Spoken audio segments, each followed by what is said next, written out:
Halo Sobat YouTube, kembali lagi dengan Ip dari Otomotif TV. Saat ini di depan Ip ada sebuah Datsun Go Plus tahun 2016 tipe T-Option. Bagaimana review terhadap eksterior, interior dari mobil ini? Yuk kita lanjut. Baik Sobat YouTube, ini adalah penampakan eksterior dari Datsun Go Plus. Atas permintaan salah satu sobat dari tayangan kita yang sebelumnya, mulai saat ini saya akan coba review lebih dalam tentang setiap mobil yang kita bahas. Datsun Go Plus ini memiliki tipe mesin 1.2 liter HR12DE dengan kapasitas silinder 1198 cc, torsi maksimum 104 Nm. Secara tampilan dari depan, Datsun Go Plus ini sangat sportif dengan dua lampu berbentuk heksagonal.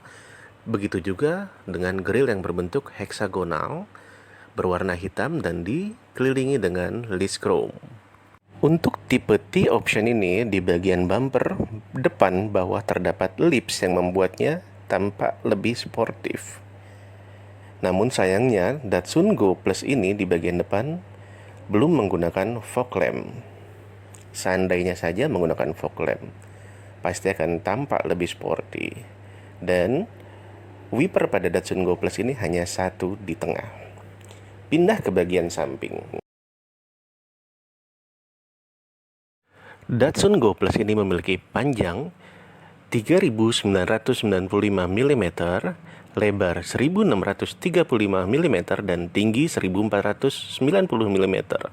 Wheelbase 2,450 mm dengan radius putar 4,6 mm, dengan ground clearance 170 mm.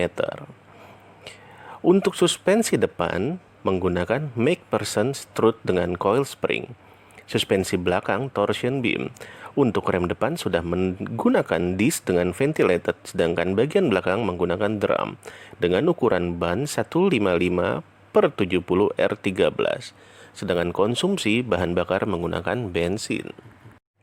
Namun sayangnya handle pintu dari mobil ini masih menggunakan sistem congkel, spion juga masih manual. Di bagian samping bawah mobil ini terdapat list dan set skirt yang menyambung alurnya hingga ke list bumper bagian belakang.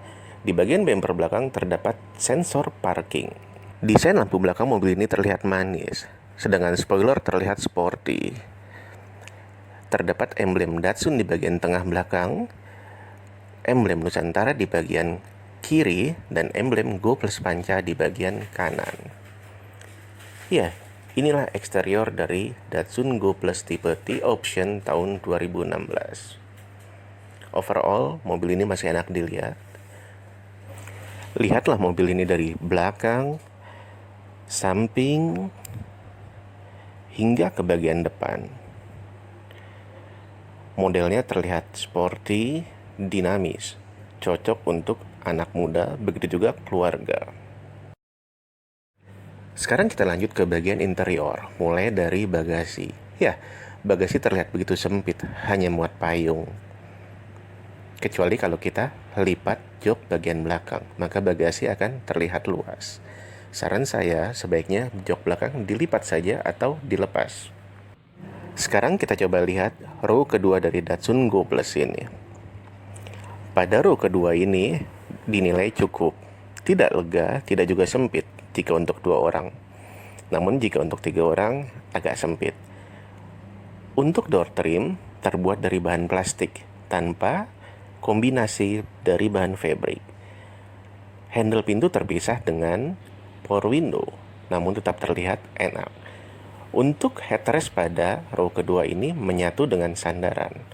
Agak pendek memang, tapi tetap nyaman. Begitu juga dengan jok depan. Baik Sobat YouTube, ini adalah penampakan dari kabin dari Datsun Go Plus. Ya, seperti inilah dashboardnya, cukup menarik bentuknya dengan didominasi dengan warna abu-abu. Di tengah ada bagian hitam dan juga ada list berwarna silver. Dan ini adalah tuas persneling transmisinya. Dan yang agak janggal adalah ini, rem tangannya masih seperti mobil Kijang di era tahun 90-an ke bawah. Untuk dashboard cukup menarik, dengan setir yang bentuknya cukup manis. Kisi-kisi AC yang berbentuk bulat, ada 4 bulatan, satu di ujung kanan, satu di ujung kiri, dan 2 di tengah. Di tengah-tengah AC terdapat tombol hazard, ke bawah juga terdapat audionya, yaitu head unit bermerek GVC. Ini adalah head unit bawaan dari pabrikannya.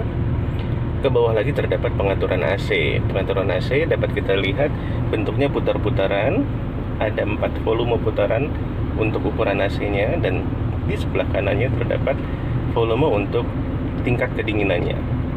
Ke bawah lagi dapat kita lihat tuas dari persneling atau transmisi manual, karena untuk Datsun Go di tahun 2016 ini transmisinya hanya ada manual, dan untuk setelah tahun 2019 Datsun Go mengeluarkan tipe baru, itu Datsun Go Cross dan Go lain-lainnya itu sudah bertransmisi CVT. Untuk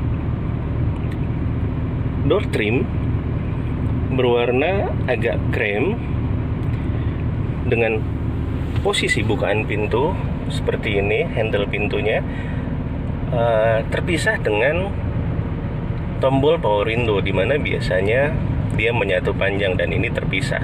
Ke bawah lagi dapat kita lihat tempat penyimpanan air atau cup holder, dan ada tempat penyimpanan. Di sini juga ada kotak buat penyimpanan tanpa tutup juga di atas sini. Untuk jok penumpang bagian depan, dia cukup panjang, dia menyatu dengan jok pengemudi, sehingga jika pemilik dari Datsun Go ini memiliki anak yang masih kecil, dia bisa duduk di antara orang tuanya.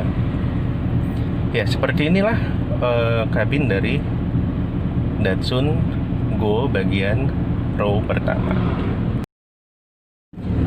Baik, setelah kita bahas tentang row pertama dari Datsun Go Plus tadi, sekarang saatnya kita coba test drive dari Datsun Go ini.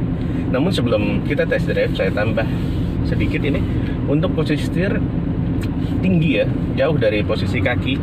Untuk saya sih nyaman karena saya cukup tinggi ya di 178. Dan untuk tuas persneling juga untuk saya pas, walaupun ini terasa tinggi mungkin untuk orang umumnya ya, tapi untuk saya ini pas karena tinggi saya 178. Mungkin juga posisi ini tinggi karena Datsun Go ini hasil rakitan India. Orang India kan tinggi-tinggi ya, jadi posisinya disesuaikan dengan orang India, dengan setir yang tinggi dan tuas persneling yang tinggi. Baik, kita coba mulai dari gigi 1. Bismillah.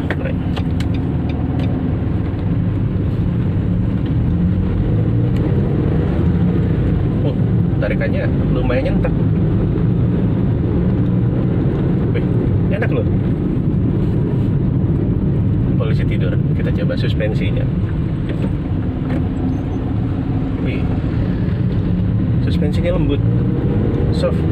Maaf, jika dibanding dengan Xenia saya, ini suspensinya jauh lebih nyaman. Even dibanding sama Livina, saya ngerasa ini lebih nyaman. Suspensinya lebih lembut, lebih apa ya, lebih enak untuk dikendarai suspensinya. Body roll ada sedikit tapi ya masih oke lah, wajar. Tapi saya kaget dengan akselerasinya yang cukup oke. Mungkin karena kapasitas mesin ini 1200 cc ya, dan mesin yang digunakan adalah mesin yang sama dengan Nissan March. Jadi saya sangat rekomendasi banget jika sobat saat ini sedang mencari mobil dengan harga di bawah 70 juta dengan kondisi mobil 3 baris seperti saat ini yang saya gunakan, 3 baris dengan posisi 5+2. Kenapa 5+2? Karena untuk orang dewasa cuma bisa 5, tapi di paling belakang row ketiga bisa ditambah 2 anak-anak atau anak SMP lah maksimal, masih oke. Tapi kalau saya nggak bisa untuk di row ketiga, sangat kecil sekali. Tapi row kedua masih cukup layak untuk diduduki orang dewasa. Baik sobat YouTube, itu saja ulasan kita tentang Datsun Go. Untuk sobat YouTube yang belum tonton video kita yang lainnya, mohon tonton video kita yang lainnya, karena sudah ada beberapa video sebelumnya pada Otomotif TV. Dan jangan lupa, bagi sobat YouTube yang belum subscribe dan like, mohon klik tombol tersebut. subscribe dan like dari sobat akan membuat kami lebih kreatif ke depannya, akan membuat kami lebih berpikir bagaimana menghasilkan konten yang baik. Dan semoga aja konten-konten yang kami hasilkan itu dapat bermanfaat untuk sobat YouTube semua. Terima kasih.